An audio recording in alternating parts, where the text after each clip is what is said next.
जय जय श्री राधे श्याम। कैसे हैं आप लोग? विश्वास है बहुत ही कुशल मंगल होंगे और उतने ही कुशल मंगल ढंग से आप लोगों का दिन भी चल रहा होगा। आप में से बहुत लोगों ने प्रश्न किया, कहते हैं गुरुजी हम भागवत तो सीख रहे हैं लेकिन कहीं सत्संग मिल गया हमको, कहीं सभा में बोलना पड़ गया, कहीं अपनों के बीच, मित्रों के बीच, घर में ही भागवत की चर्चा करनी हो गई तो श्लोक ही समझ में नहीं आते हैं कि कौन सा श्लोक हमें बोलना चाहिए। इन सब बातों को देखते हुए आज हम आपके लिए 7 महत्वपूर्ण श्लोक बताने जा रहे हैं। इन श्लोकों को आप कहीं भी बोल सकते हैं। सत्संग में जा रहे हैं वहां बोलिए, कहीं यात्रा कर रहे हैं, भागवत की चर्चा हो रही वहां बोलिए, घर में अगर वार्तालाप हो रही है, चर्चा हो रही, भगवत की चर्चा हो रही है, वहां आप इसको बोलिए। कहीं भी आप इसको बोल सकते हैं। कहीं कथा में आपको बुलाया गया कि अतिथि के रूप में कि महाराज हमारी यहाँ कथा हो रही है, आप भी 2 पल के लिए आ जाना, तो आप वहां जाकर के आपको माइक तो मिलेगा ही, वहां भी इन श्लोकों के माध्यम से आप अपनी प्रस्तुति दे सकते हैं। जो श्लोक होते हैं, क्या होते हैं श्लोक, एक क्यों बोले जाते हैं?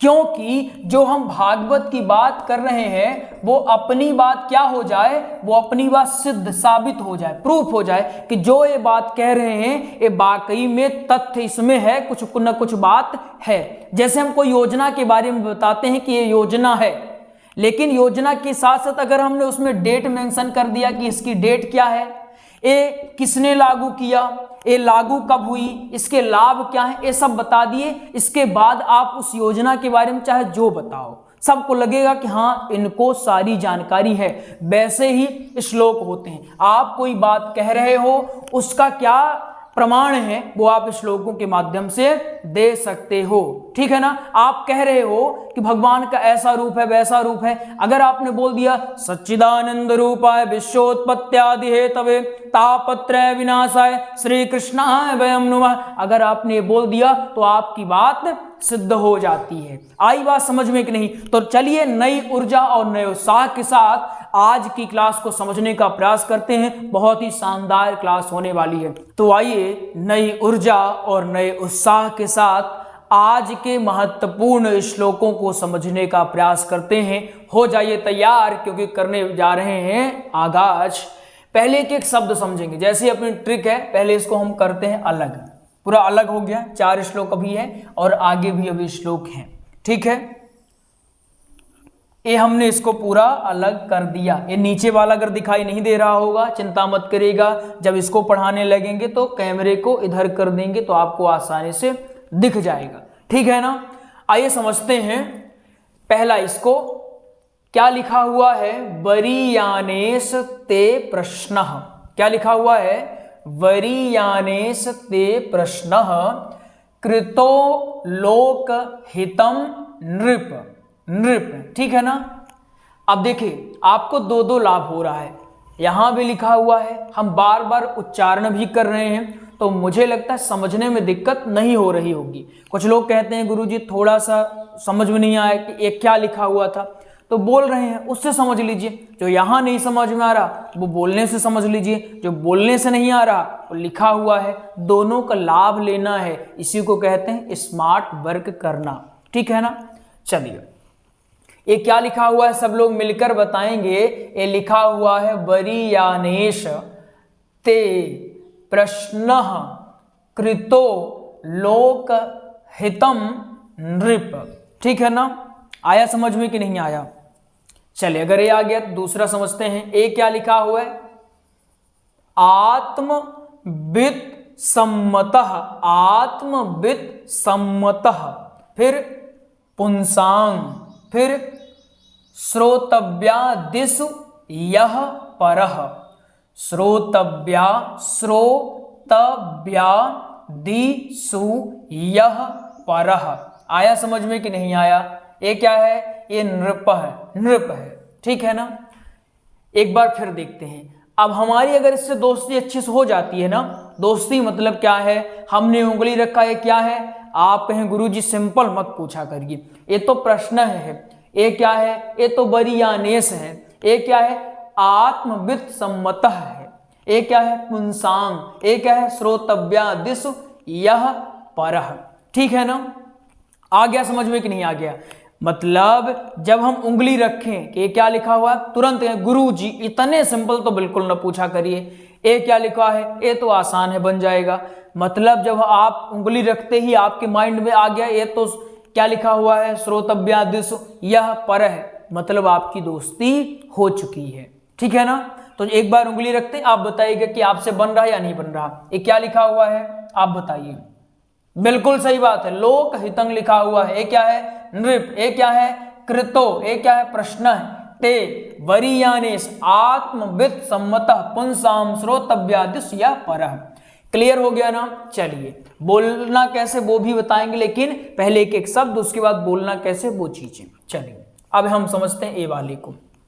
क्या लिखा हुआ है, देवदत्ता मिमाम वीणाम स्वर ब्रह्म विभूषिताम, स्वर ब्रह्म विभूषिताम। फिर मूर्छित्वा हरिकथाम, हरिकथाम गायमानस्य राम्यहम, गायमानस्य राम्यहम। ठीक है ना। आया समझ में कि नहीं आया। देवदत्ता मिमाम वीणां स्वर ब्रह्म विभूषिताम। ठीक है ना। मूर्छित्वा हरिकथाम गायमानस्य राम्यहम, गायमानस्य राम्यहम। क्लियर हो गया कि नहीं। वही वाली ट्रिक यहां भी। यहां अगर हमने उंगली रखी, क्या लिखा हुआ है आप तुरंत बताएं गुरुजी। ये ब्रह्म विभूषिताम, ब्रह्म विभूषिताम, ए स्वर वीणाम देवदत्ता मिमाम। ठीक है ना। समझ में आ गया कि नहीं। चलिए अब इसको समझते हैं, और ये बहुत ही महत्वपूर्ण है। इनको आप कहीं भी यूज कर सकते हैं, चाहे आम बोलचाल में आप वार्तालाप कर रहे हो, सत्संग कर रहे हो, कहीं बड़ी सभा में गए हुए हैं, कभी सम्मेलन वहाँ कहीं है, तो आपको मौका मिल गया कि आप कथाकार हैं, थोड़ा आप भी कुछ अपना वक्तव्य दीजिए। इन श्लोकों के माध्यम से आप बढ़िया से अपना वक्तव्य दे सकते हैं। ठीक है ना। चलिए एक क्या लिखा हुआ है, पाराशर्य महाभाग, पाराशर्य, पाराशर्य महाभाग भवतः, भवतः कच्चिदात्मना, कच्चिदात्मना। क्या लिखा है फिर से देखिए, पाराशर्य महाभाग भवतः कच्चिदात्मना। फिर परितुष्यति शारीर आत्मा मानस एव वा, एव वा। ठीक है ना। फिर से देखिए, पाराशर्य महाभाग भवतः कच्चिदात्मना परितुष्यति शारीर आत्मा मानस एव वा। क्लियर हो गया ना। चलिए क्लियर।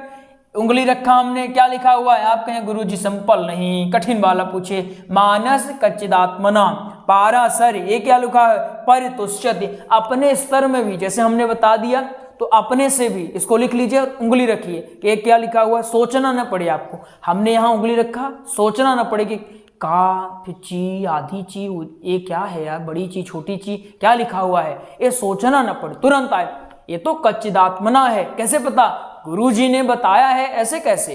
चलिए क्लियर है ना।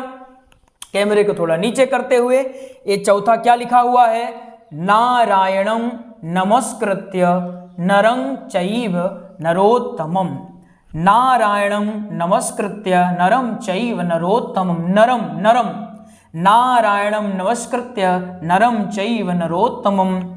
देवीं सरस्वतीं व्यासं ततो जय मुदीरयेत। क्या लिखा हुआ है, मुदीरयेत, जय ततो व्यासं सरस्वतीं देवीं नारायणं नमस्कृत्य नरं चैव नरोत्तमं। अब बताइए कहां पर दिक्कत है। एक बार नहीं 10 बार बताने के लिए हम तैयार हैं, बस आप समझिए, अच्छे से पढ़िए, है ना। हमारा मुद्दा है आपको समझ में आना। एक बार में ना आए ना, तुरंत कमेंट करिए गुरुजी समझ नहीं आया, तो आपके गुरुजी फिर से बनाएंगे। आपको समझ आना चाहिए, बस हो गया। कुछ लोग कहते हैं आप बता दीजिए समझ में आए कि ना आए, आप क्या है बस पढ़ा दीजिए। लेकिन हम कहते हैं कि जो हम आज यहाँ हैं वो आप लोगों के प्रेम, आशीर्वाद और स्नेह और भरोसे के वजह से यहाँ पर हैं। जो आज लगातार पढ़ा रहे हैं बिना रुके, आप लोगों के प्रेम की वजह से है। तो जब तक आप लोगों को समझ नहीं आएगा, कितना अच्छा पढ़ा दें क्या मतलब है। आपको जैसे समझ में आए वैसे हम पढ़ाएंगे, कोई दिक्कत अपने को नहीं। जितनी बार में आता उतनी बार आपको पढ़ाएंगे, ठीक है ना। आप प्रसन्न रहिए, मुस्कुराते रहिए, बस हो गया। टेंशन अपने गुरुजी को दे दीजिए, आप बस अध्ययन करिए अच्छे से। चलिए पढ़ते हैं आगे हम अगर पढ़ें तो एक बार फिर इसको देख लेते हैं। बरीयानेस्त, ये प्रश्न है, कृतो लोकहितम नृप आत्मविद सम्मतः पुंसाम श्रोतव्यादिषु यह परः। क्लियर ना।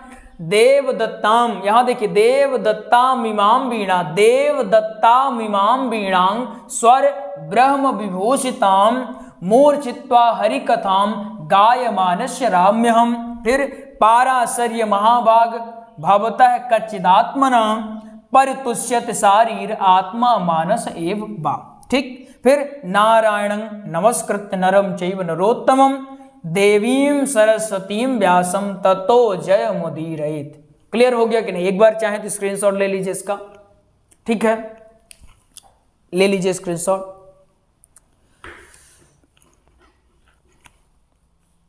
अब इसको समझते हैं बोलना कैसे है। हमने देख लिया एक एक शब्द।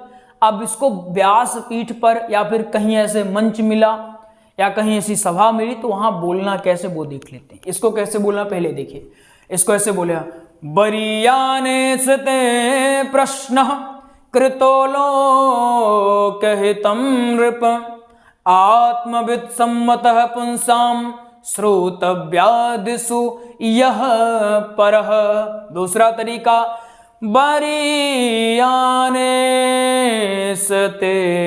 प्रश्नः कृतो लोकहितं नृप आत्मविद सम्मतः पुंसाम श्रोतव्यादिषु यः परः। आया समझ में कि नहीं। बरीयानेस्ते प्रश्नः कृतो लोकहितं नृप आत्मविद सम्मतः पुंसाम श्रोतव्यादिषु यः परः। इस तरह से आप बोल सकते हैं। दूसरा देख लेते हैं, देवदत्तामिमां वीणां स्वर ब्रह्म विभूषितां मूर्छित्वा हरिकथां गायमानस्य राम्यहम्। आया समझ में कि नहीं आया। ऐसे इसको बोल सकते हैं। इसको कैसे बोलेंगे, पाराशर्य महाभाग भवतः कच्चिदात्मना परितुष्यति शारीर आत्मा मानस एव वा। कैसे बोलेंगे इसको फिर से देखिए, पाराशर्य महाभाग भवतः कच्चिदात्मना परितुष्यति शारीर आत्मा मानस एव वा। आप में से बहुत लोगों का एक डाउट था, अभी तक हम कहीं सत्संग करने जाते थे तो वो किसी तीसरे के माध्यम से, अर्थात हमसे डायरेक्ट वो नहीं जुड़ सकते थे। इसका कारण यह है कि हम जो भी अपना समय रहता वो सिर्फ जो पढ़ते हैं, जो हमसे क्लास लेते हैं, जो पढ़ते हैं, मतलब जो हमारे अभ्यर्थी हैं, उन्हीं के लिए हमारा पूरा समय हुआ करता था। तो ये बाकी जो कार्यक्रम है उसके लिए हम समय नहीं दे पाते थे, ना हमारी टीम समय दे पाती थी। लेकिन अब से आप लोगों के लिए भी हमने एक पहल प्रारंभ कर दी है। आप लोग चाहें तो उसके माध्यम से हमसे सत्संग या किसी भी तरह के अन्य कार्यक्रम आयोजित करवा सकते हैं। आप भी अब जो आपके स्क्रीन पर नंबर दिखाई दे रहा है, इस नंबर में कॉल कर लेंगे, आप बात कर लेंगे, जो भी आपको कार्यक्रम करवाना होगा आप सीधे तौर पर हमसे कार्यक्रम करवा सकते हैं। अभी तक क्या होता था, कोई तीसरा जुड़ता था बीच में, तो वो तीसरा अपना भी जोड़ लेता था कि हमारा भी इतना होना चाहिए, और जिनके यहाँ जाना है उनसे हमारा कोई खास तालमेल नहीं बैठ पाता था, और जो हमें बुला रहे हैं उनका भी हमारे से कुछ खास तालमेल नहीं बैठता था। इस वजह से बहुत ज़्यादा दिक्कतें हो रही थी। तो हमने सोचा क्यों ना अब डायरेक्ट आप भी बात कर सकें हमसे। तो अब अगर चाहें तो आप सत्संग हमसे या हमारी टीम से करवा सकते हैं। अगर हम व्यस्त नहीं हैं तो हम स्वयं आते हैं, अगर हम व्यस्त हैं तो हमारी टीम आपके यहाँ जाती है, जो हमारे अभ्यर्थी हैं वो जाते हैं, जो कथा सीख चुके हैं वो जाते हैं, आचार्य जाते हैं। तो अगर आपको किसी भी तरह का धार्मिक अनुष्ठान, कार्यक्रम, सत्संग, कथा जो भी करवानी है तो आप दिए गए नंबरों में हमारी टीम से बात कर सकते हैं। चलिए अब समझते हैं फिर से ए वाला श्लोक और ए वाला श्लोक। हालांकि जो भी बता रहे हैं वो सारे महत्वपूर्ण हैं, इनको दोनों को पहले याद करना है, ठीक है। अब इसको समझते हैं। ये तो सबको याद ही होगा, हम इतना मान के चलते हैं, जो कथा सीख रहे हैं उनको याद होगा। लिखा हुआ है नारायणं नमस्कृत्य नरं चैव नरोत्तमं देवीं सरस्वतीं व्यासं ततो जयमुदीरयेत्। कैसे बोलना है फिर से देखिए। नारायणं नमस्कृत्य नरं चैव नरोत्तमं देवीं सरस्वतीं व्यासं ततो जयमुदीरयेत्। आया समझ में कि नहीं आया? चलिए अब अगला श्लोक समझने का प्रयास करते हैं। श्लोक नंबर 5, 6 और 7, ठीक है ना। जैसा कि अपना फंडा है, पहले इसको अलग कर देते हैं, इसके बाद इसको और इसको, ठीक है ना। लास्ट वाला दिख नहीं रहा होगा तो चिंता नहीं करना, क्या करेंगे, बिल्कुल कैमरे को नीचे करेंगे। शब्द लिखा हुआ है सच्चिदानंद रूपाय विश्वोत्पत्त्यादि हेतवे तापत्रय विनाशाय श्री कृष्णाय वयम नमः। ठीक है ना। अब आप कहें गुरुजी ये तो पहले आता है, प्रथम अध्याय में ही है, तो आप इसको पहले क्यों नहीं बता दिए? देखिए जो ज्यादा महत्वपूर्ण होता है उसको या तो सबसे पहले बता दो या तो सबसे अंत में बता दो। सबसे पहले बताने में क्या होता है, वो भी समझ में आ जाता है कि हाँ ये महत्वपूर्ण है। सबसे अंत में बताने में क्या होता है, उसको हम ज्यादा बता सकते हैं, उसके बारे में हम ज्यादा बता सकते हैं। जैसे आपने देखा हो कहीं सम्मेलन में जो नॉर्मल होते हैं व्यक्ति, जैसे अब प्रधानमंत्री बैठे हो और बाकी मुख्यमंत्री बैठे हुए हैं, तो पहले मुख्यमंत्रियों को कहा जाता है आप दो दो शब्द बोल दीजिए, और लास्ट में प्रधानमंत्री साहब को बुलाया जाता है कि अब आप वक्तव्य दीजिए। तो ये ज्यादा महत्वपूर्ण है, इसको इसलिए हमने पंक्ति में 5वें नंबर पर रखा हुआ है। शुभ अंक है और इसको आपको घोट लेना है, रट लेना है। कोई श्लोक याद हो ना हो, इसको तो याद करना ही है। हम तो ये कहते हैं जिस दिन आप ये सोचे हमें भागवत सीखना है तो भागवत क्या होती हैं वो जानने से पहले ही ये श्लोक आपको याद हो जाना चाहिए, ठीक है ना। इसलिए इस पर थोड़ा सा जोर और देंगे। जिनको नहीं समझ में आ रहा है फिर से समझें। क्या है, सच्चिदानंद रूपाय विश्वोत्पत्त्यादि हेतवे तापत्रय विनाशाय श्री कृष्णाय वयम नमः। ठीक है ना, आया समझ में कि नहीं?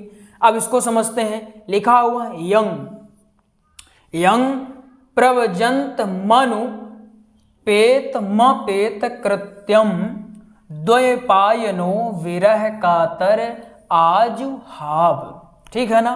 फिर पुत्रेति तन्मयतया तरबोभिनेदुस्तम तरबोभिनेदुस्तम सर्वभूत हृदयम मुनिमान तोस्मि। क्या है, मुनिमान तोस्मि। आया समझ में कि नहीं आया? चलिए अब ये समझते हैं सातवां। अब एक बार इसको और समझते हैं फिर सातवां समझते हैं। क्या लिखा हुआ है, यंग प्रव्रजंत मनु प्रव्रजंत मनु पेत मपेत कृत्यम द्वैपायनो विरह कातर आजु हाव। फिर पुत्रेति तन्मयतया तरबो विनेदुस्तम सर्वभूत हृदयम मुनिमान तोस्मि। आया समझ में कि नहीं आया?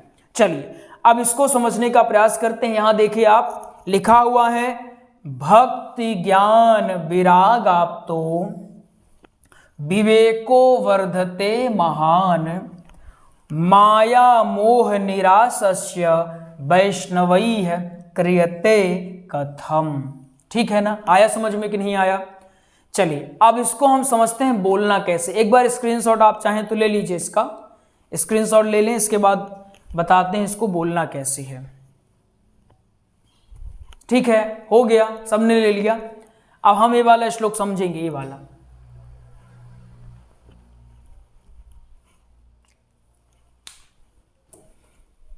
श्लोक लिखा हुआ है, सच्चिदानंद रूपाय विश्वोत्पत्त्यादि हेतवे तापत्रे विनाशाय श्री कृष्णाय वयं नमः।